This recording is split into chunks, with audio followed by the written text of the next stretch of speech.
Ryan, ano na yung latest dyan sa protesta sa Chinese Embassy?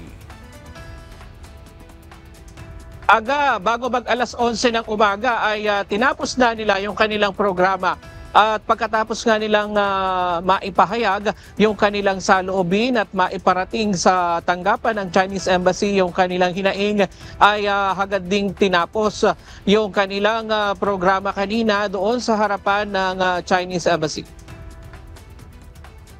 Sumugod sa tanggapan ng Chinese Embassy sa Makati City ngayong umaga ang mga kasapi ng Atinito Coalition at Akbayan Party upang kondinahin ang mga hakbang ng China sa Scarborough Shoal.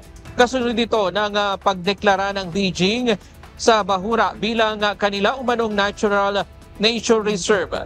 Bagamat malinaw na nasa loob ito ng Exclusive Economic Zone ng Pilipinas.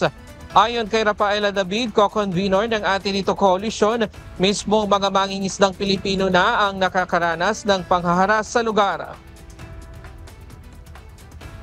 Ito kasi yung China, notorious, nire-radio challenge, pati yung mga mangingisda natin, pinapaalis sila kasi nature reserve daw nila yung Panatag Shoal.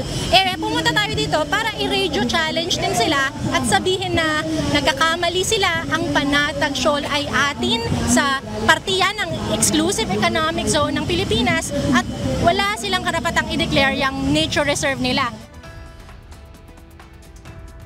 Giit ng grupo na ang China ang tunay na naninira sa kalikasan ng Pilipinas tulad ng ilegal na pagkuha ng mga giant clams at pawikan sa loob ng nasabing bahura.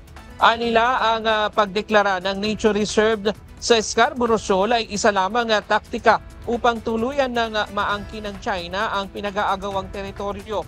Panawagan nila sa China, umalis na sa mga bahaging sakop ng Exclusive Economic Zone ng Pilipinas sa West Philippine Sea. Nagpahayag din sila ng pag-aalala sa pagkatuklas ng dalawang boya sa loob ng Scarborough Shoal noong nakaraang linggo at binigyang diin na dapat bantayan ang mga susunod na galaw ng China sa lugar. At yan muna ang latest mula dito sa Makati City. Balik sa iyo, Aga. Maraming salamat, Ryan Lacanlale.